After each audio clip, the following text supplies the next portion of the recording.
Ouverture du Festival de Cannes sous la pluie, Paris fête ses footballeurs sur les Champs-Élysées et ce soir au Parc, le PSG a remporté, dois-je vous le rappeler, hier soir la Coupe d'Europe des vainqueurs de coupe. Mandat d'arrêt international lancé par la justice belge contre Serge Dassault pour une affaire de corruption. En France, le travail au noir a entraîné l'an dernier 100 à 180 milliards de francs de pertes de recettes fiscales et de cotisations sociales. Madame, monsieur, bonsoir. Tout de suite, le dicton de la veille. À la Saint-Désiré, il était évident qu'à Paris, la coupe irait. Le PSG a donc accédé au Gotha du football européen en remportant la Coupe d'Europe des vainqueurs de coupe aux dépens du Rapide de Vienne. Après Basile Boli pour Marseille, il y a quelques années, c'est à nouveau un défenseur d'origine africaine qui a signé le but victorieux. Après l'Elysée et l'Hôtel de Ville, les joueurs du PSG ont eu droit à une remontée triomphale des Champs-Élysées. Reportage Laurent-Frédéric Bollet, Denis Pardano. Il y a 20 ans, Saint-Etienne l'avait déjà fait, mais les Stéphanois n'avaient pas gagné la Coupe d'Europe. Le PSG, lui, peut vraiment descendre les Champs-Élysées en vainqueur. Bruno N'Goti a marqué, les Parisiens ont gagné, et c'est toute la capitale qui se découvre une passion pour son club, le PSG, au bout de 25 ans d'existence. 20h44 hier soir à Bruxelles, et ce coup franc phénoménal de Bruno N'Goti face au Rapide de Vienne. Plus de 30 mètres et un ballon qui franchit tous les remparts. Un but nécessaire et suffisant. Le PSG est le deuxième club français après Marseille à remporter une Coupe d'Europe. Certains savaient que cela allait arriver. Avant le match, j'avais un peu parlé avec Patrick Colter. J'avais dit que je sentais que j'allais marquer ce soir. Et quand j'ai tiré ce coup franc, j'ai pensé à l'avoir au fond des filets pour vraiment m'éclater du doigt et c'est ce qui est arrivé. Bernard Lama, le capitaine, brandit la Coupe d'Europe des vainqueurs de coupe. La fête peut commencer à Paris.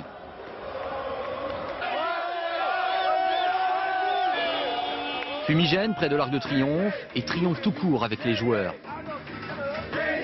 Yannick Noah est avec eux, qu'importe l'ivresse, pourvu qu'on ait la coupe. On s'est couché tard et on s'est levé tôt. Réception à la mairie de Paris à midi avec, en guise d'apéritif, une scène inoubliable.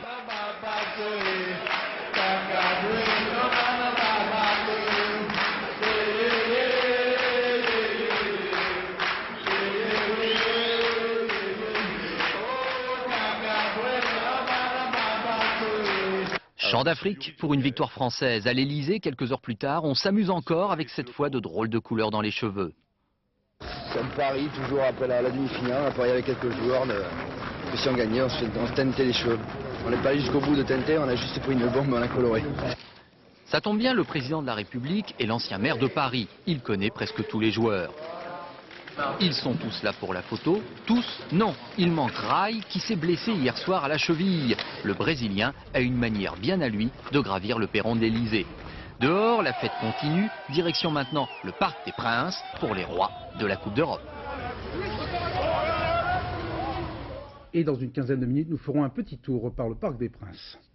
Un mandat d'arrêt international a été lancé par la justice belge contre Serge Dassault, le patron de la firme aéronautique fondée par son père, Marcel. Soupçonné de corruption, Serge Dassault ne peut être extradé vers la Belgique, mais il risque l'arrestation immédiate s'il franchit les frontières de l'Hexagone. Précision avec Philippe Isserias. Je ne ferai aucun commentaire. Jean-Louis Prignon ne parle pas, mais son enquête fait grand bruit. Ce juge d'instruction liégeois vient de lancer un mandat d'arrêt international contre Serge Dassault, l'un des plus gros industriels français. Il y a 15 jours, le président du groupe Dassault Aviation avait refusé de se rendre à Liège pour y répondre aux questions de la justice. Depuis la France, il s'était déjà expliqué devant le juge. À l'origine de cette enquête, des soupçons. Le possible versement de pots de vin en 1989 de la part du groupe Dassault au Parti socialiste belge. 15 millions de francs de dessous de table pour obtenir un contrat de modernisation des avions F-16 de l'armée belge. Tout est en fait partie d'une autre affaire, celle de la firme d'hélicoptères italienne Agusta. Un scandale qui avait conduit en octobre dernier l'ex-secrétaire général de l'OTAN, Willy Claes, à démissionner. Impliqué dans l'affaire Agusta, un avocat bruxellois aujourd'hui en prison aurait révélé l'existence de pots de vin versés par le groupe Dassault. En France, ces soupçons ne surprennent pas certains leaders syndicaux. Nous avons dénoncé depuis beaucoup d'années, depuis de nombreuses années, la pratique des pots de vin chez Dassault, puisque c'est une pratique qui se chiffre à plusieurs centaines de millions de francs par an. En réponse, Serge Dassault s'en tient pour l'instant à un communiqué, soulignant que depuis 1986, il n'exerce plus aucune fonction au sein de Dassault Électronique. Ce mandat d'arrêt le condamne à rester en France, notre pays n'extradant pas ses citoyens. Mais cette affaire pourrait ternir l'image du groupe Dassault au moment où le gouvernement souhaite hâter sa fusion avec l'aérospatiale. Le montant des fraudes en France représenterait chaque année entre 175 et 235 milliards de francs, soit plus de la moitié de l'impôt sur le revenu. Conclusion d'un rapport parlementaire remis aujourd'hui au Premier ministre Alain Juppé, un rapport qui indique d'autre part que le travail au noir implique en France 1,5 million de personnes. Laurent Bailly. Un pavé de 300 pages pour un chiffre accablant. La fraude fiscale représente 200 milliards de francs, c'est autant que le trou de la Sécu. Lors d'une conférence de presse cet après-midi, les députés, auteurs du rapport, ont bien sûr évoqué les petits malins qui fraudent la redevance, 1 milliard en moins pour l'État. Il y a aussi quelques faux chômeurs ou RMistes, très minoritaires, ou encore 10% d'arrêts de travail abusifs. Tout cela est marginal. La grande fraude fiscale, elle est due au travail au noir, 160 milliards de manque à gagner. Suivent les fraudes à la TVA, 32 milliards, et à l'impôt sur le revenu, 15 milliards. Pour le travail clandestin, il n'y a pas 36 solutions. Mieux contrôler, mieux réprimer. Aujourd'hui, un des problèmes du travail illégal, c'est quand les sanctions sont complètement ridicules au regard des bénéfices qu'en tirent les employeurs de personnel qui sont en situation de travail illégal. Il ne faut pas s'étonner que nous ayons entre 3 et 5% du travail en France qui soit fait sous forme illégale. Le bâtiment et la confection textile sont les principaux foyers de travail clandestin. Mais mis à part cette véritable économie souterraine, et toutes catégories sociales confondues, frauder reste un réflexe bien français.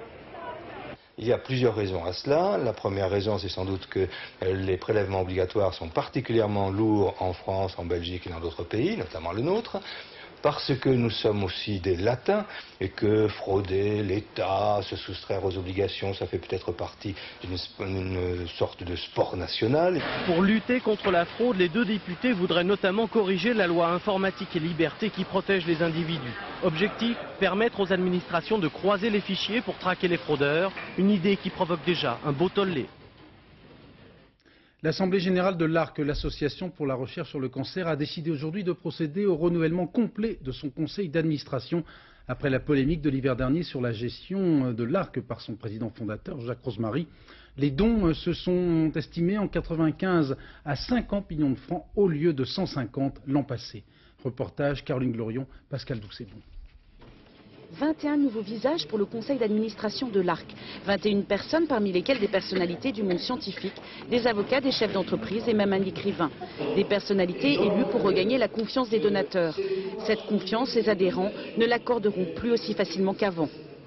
Il y a eu quelques personnes qui se sont présentées dans la salle. Naturellement, elles n'ont pas été élues. Et ce qui veut donc dire que tous les pouvoirs qui avaient été donnés aux anciens administrateurs, il me semble qu'il y a eu une sorte de cooptation qui s'est passée. L'ARC est une association libre et on a le droit de parler. Des débats parfois houleux, mais dans une salle à moitié vide. Des débats qui portaient sur les modalités du vote. Tous les adhérents avaient encore en mémoire l'exorbitant privilège de l'ancien président qui disposait de 70% des voix par procuration au moment des votes. Monsieur Michel Lucas, le nouveau président de l'ARC, n'en disposait que d'un tiers. Jusqu'à présent, les assemblées générales étaient peut-être moins animées. Parce que les débats étaient insuffisants, donc je crois que c'est une bonne chose. Je souhaitais que les bouches s'ouvrent, mais elles se sont ouvertes. Le débat est donc ouvert au sein de l'association. Reste au nouveau conseil d'administration de prouver dans les mois qui viennent que les mots transparence et renouveau ne sont pas des mots de circonstance. La réponse viendra vite. Une campagne d'appel aux dons sera lancée l'automne prochain. La Cour d'appel de Rennes a doublé de 3 à 6 mois les peines d'emprisonnement avec sursis infligées en première instance à 11 membres d'un commando anti-IVG qui s'était enchaîné dans les locaux d'un hôpital de Nantes. Autre jugement, celui du tribunal correctionnel de Valenciennes qui a condamné à 3 ans de prison avec sursis un automobiliste qui avait écrasé un militant CGT lors d'une manifestation en septembre 1994. Noce de géant dans le travail temporaire, le groupe suisse Adia va en effet fusionner avec son grand concurrent français ECO. Ce groupe va devenir le numéro 1 mondial de la branche devant Manpower avec un réseau de 2400 agences dans 36 pays. Agnès Molinier. Une de plus. Delphine, avec son BTS de comptabilité, vient grossir les rangs des intérimaires. En 1993, le travail temporaire représentait la moitié des contrats de travail. Il concerne surtout les jeunes qui souvent n'ont pas d'autre solution. Moi, j'avais l'habitude de travailler dans un endroit tout le temps le même, donc là, ça veut dire changer régulièrement, de nouvelles personnes, de nouveaux lieux. Oui, c'est vrai que ça fait un peu peur. C'est quelque chose de logique pour vous aujourd'hui de faire la démarche d'aller dans une agence de travail temporaire? Oui. Dès que je savais que j'allais bientôt être au chômage, tout de suite, j'ai pensé à aller à l'intérim. Au-delà du phénomène social, c'est un véritable enjeu économique. L'intérim l'an dernier, c'était près de 60 milliards de chiffre d'affaires et des budgets pub à la hauteur des intérêts. Quand on pense précision, on dit OK pour Eco. On a parfois besoin d'autres hommes pour réussir. Ensemble. Manpower. En faisant alliance, le Suisse Adia et le Français Eco vont peser le même poids que le géant américain Manpower. Leur but, lutter sur le même terrain. Un, c'est le besoin accru de flexibilité de la part des entreprises. Et deuxièmement, la globalisation du marché. On a de plus en plus d'entreprises clientes qui nous demandent de leur apporter un service au niveau mondial. Le mot est lâché, mondialisation de l'économie. Pour les sociétés de travail temporaire, ça veut dire surtout un marché plus important. Les antinucléaires ne désarment pas. La nuit dernière, 3 militants écologistes sont montés au sommet de l'une des tours de refroidissement de la centrale nucléaire de Golfech, dans le Tarn-et-Garonne. Ils y sont toujours. Dernière nouvelle, ces 3 militants entendent démontrer les carences en matière de sécurité dans les centrales nucléaires françaises. La direction répond que leur présence a été détectée presque immédiatement et que ces écologistes ont pénétré dans une zone périphérique qui ne contient aucune installation ni matériel sensible. Les zones franches à l'ordre du jour du Conseil des ministres du 22 mai avec la désignation des villes bénéficiaires. 43 municipalités sont à ce jour candidates. Le ministre de la Ville, Jean-Claude Gaudin, était aujourd'hui sur le terrain à Saint-Étienne. Reportage Marie-Pierre Farkas, Nathalie Gallet. Montrénaud, quartier nord de Saint-Étienne, a demandé le statut de zone franche. À en croire Jean-Claude Gaudin, il est probable qu'il l'obtienne. Parce qu'ici, il y a 13 000 habitants, 22% de chômeurs, et que les revenus moyens des familles sont si maigres qu'on hésite à les mentionner. Si on n'était pas là, il y a beaucoup de gens qui ne mangeraient pas. Ils vont en grande surface en début de mois, c'est bien, seulement ils dépensent plus de la moitié de ce qu'ils devraient dépenser. Pour que les derniers commerces restent ouverts, que d'autres viennent s'installer, plus de taxes ni d'impôts pendant 5 ans. Une bouffée d'oxygène créatrice d'emplois, tous les commerçants n'étaient pas convaincus. Ce qu'on a peur, c'est qu'il y a des chasseurs de primes qui viennent. Chasseurs de primes, qu'est-ce qu'on entend? Tout le monde qui monte ici, qu'ils soient exonérés de charges, qu'on risque d'être exonérés, de taxes professionnelles. Mais le ministre a pris le temps de répéter à chacun que zone franche ne veut pas dire paradis fiscal. La zone franche, ça n'est ni Tanger ni le Liechtenstein. Les préfets vont veiller à ce que, bien entendu, il n'y ait pas de délocalisation d'entreprises. Il a retrouvé ses talents d'ancien prof pour expliquer aux associations qu'elles avaient 3 mois pour déposer leurs projets et leurs demandes au préfet. Esquivant les querelles d'experts sur le rapport entre argent investi et emploi créé, le ministre a martelé « Mieux vaut donner 50 000 francs pour un emploi que 100 000 francs à un chômeur ». Craignant de fatiguer son auditoire avec des estimations budgétaires trop complexes, il a préféré jouer la corde sensible stéphanoise. Tu es pour Saint-Étienne ou pour l'OM? Saint-Étienne. Allez, ok, hop, Saint-Étienne, très bien. C'est une bonne équipe. 5 morts et un blessé grave à la suite d'une explosion dans une maison la nuit dernière à Avignon. 60 pompiers aidés par 5 chiens et une grue de 50 tonnes ont passé une partie de cette journée à tenter de retrouver des survivants. Les causes de ce drame, vraisemblablement provoquées par la déflagration d'une bouteille de gaz, semblent difficiles à établir. Toutes les hypothèses semblent envisagées par les enquêteurs, de la fuite de gaz à une tentative de suicide. Pour tenter d'enrayer l'épidémie de la maladie dite de la vache folle, les producteurs britanniques de bovins ont dû accepter un programme d'abattage qui devrait mener à terme, c'est-à-dire dans une trentaine de mois, à la destruction de plus de 2,5 millions de têtes de bétail. L'abattage a commencé cette semaine. Reportage de notre envoyé spécial en Écosse, Marie Burgot. Ils arrivent de toutes les fermes environnantes. Des bœufs âgés de plus de 30 mois convoyés ici pour être abattus. Nous sommes en Écosse, dans l'un des 176 centres désignés par le gouvernement anglais pour participer au programme d'abattage. À droite, un représentant de l'État chargé de superviser le processus. À gauche, le patron du marché. Lorsque la bête est enfin calmée, elle est répertoriée et baguée. Et ce sera l'observation des dents qui permettra de vérifier l'âge de l'animal. And then they're stained Par la suite, les carcasses de ces bêtes sont marquées à la peinture, mises dans des camions et incinérées. À aucun moment, elles ne vont côtoyer la chaîne alimentaire. Et d'ailleurs, les abattoirs désignés ne font que ça. Mais avant d'être abattues, les bêtes vont toutes être pesées, toujours sous le contrôle du directeur de marché. Car c'est évidemment selon le poids de l'animal que vont être indemnisés les agriculteurs. Des sommes faramineuses versées à la fois par l'Europe et par la Grande-Bretagne. C'est dans cet abattoir que seront tués aujourd'hui même les animaux que vous venez de voir. Abattage à l'abri des journalistes.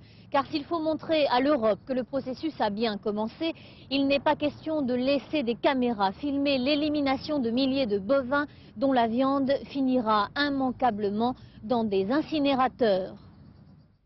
À l'invitation de Corinne Lepage, réunion aujourd'hui à Cabourg des ministres de l'Environnement des 7 principales puissances industrielles. Parmi les très nombreux thèmes abordés par ce G7 écologique, la biodiversité. Pour tout savoir, je ne saurais trop vous recommander ce reportage d'Anne Poncinet et de Michel Gianoulatos au Conservatoire botanique de Porquerolles. Cette île détient des secrets qui peuvent intéresser l'humanité entière. C'est pourquoi il nous fallait y aller pour comprendre. Pour comprendre pourquoi tous les ministres de l'Environnement se passionnent pour cette formule magique, la biodiversité, et pour comprendre ce qui se cache dans ces laboratoires. Réponse, des graines, mais pas n'importe lesquelles. Non, ce sont des graines d'une espèce qui a disparu totalement en France il y a quelques années. Et nous les conservons ici. C'est une sorte de trésor, si l'on veut. C'est rare en tout cas, très rare. Le Conservatoire botanique de Porquerolles ne regrette pas, par exemple, d'avoir conservé des graines de cet arbuste, le poivre des moines, non pas parce qu'il est censé calmer la libido, mais parce qu'il a bien failli disparaître. On a pu la réinstaller dans la nature, dans des endroits où elle avait été détruite par l'incendie, et reconstituer donc l'espace qu'elle occupait. Alors on conserve les graines et même les arbres. Vous avez ainsi devant vous une bibliothèque vivante. On y trouve des espèces de pêchers aujourd'hui tombées en désuétude. La belle de juillet, la royale de Barzac, la guillou élégante. Mais à quoi bon conserver 200 pêchers différents? Imaginons que dans quelques années apparaisse une nouvelle maladie qui touche le pêcher.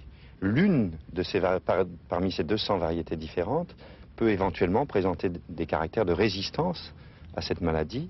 Et on pourra l'utiliser pour refabriquer des variétés résistantes. C'est le secret de l'île de Porquerolles et de la biodiversité. La nature, pour continuer à s'adapter aux calamités et aux changements de climat, doit conserver toute la diversité de ces espèces, car personne ne peut dire aujourd'hui laquelle sera la plus forte. Comme promis, un petit tour par le Parc des Princes où Bernard Lama, le capitaine courageux du PSG, doit présenter sa belle Coupe d'Europe toute neuve aux supporters en folie. Sur place, Yann Lavoie du Peuple. Oui, bien écoutez Bruno, on avait prévu de parler quelques instants avec Michel Denisot, Bernard Lama. On n'a pas pu, ils n'ont pas pu tenir, le public les a réclamés. C'est donc terminé, ils sont montés sur le podium comme vous pouvez le voir. Et c'est absolument gigantesque. Ils sont 35 000 à être venus pour les accueillir, ces vainqueurs de la Coupe des Coupes. C'est un moment intense que l'on vit là, un moment magique. Il aurait été sympathique que l'un des joueurs vienne jusqu'à nous. Bernard, Bernard, c'est un moment magique pour vous, hein. C'est peut-être encore plus beau qu'hier à Bruxelles.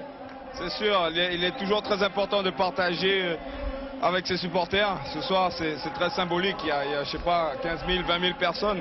Pour Paris, c'est extraordinaire. Je crois que c'est un début. Ce n'est qu'un début parce que le 18 mai contre Bastia, je crois que le stade sera en folie. Regardez, les gens, ils sont obligés de se rapprocher parce que c'est tellement impressionnant. Ils peuvent presque palper la coupe et ça, c'est bien. C'est le plaisir qu'on leur a donné et notre plus grande satisfaction, elle est là. Ok, on vous laisse à votre fête. C'est vrai qu'ici maintenant, c'est fait. Les gens envahissent la coupe des coupes, faut la toucher.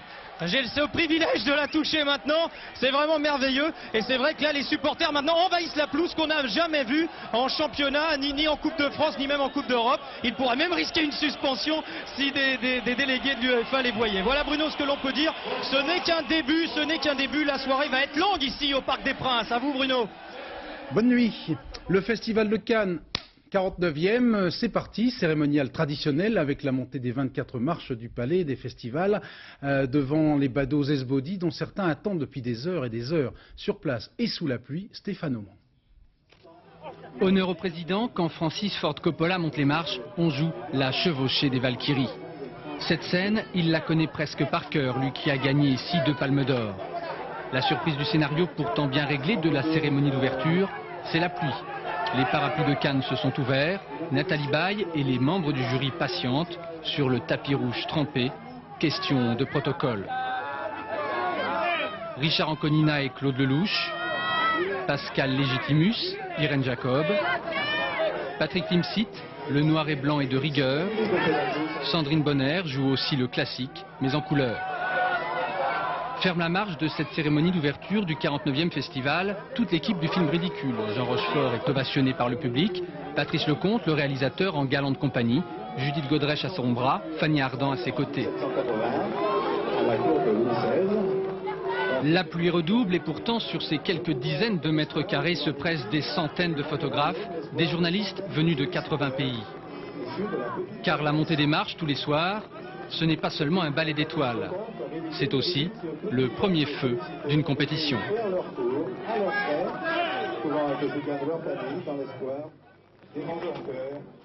À 21h, envoyé spécial, tout de suite nous retrouvons un grand passionné de football, Philippe Séguin, invité spécial de Jean-Luc Manot et Alain Duhamel.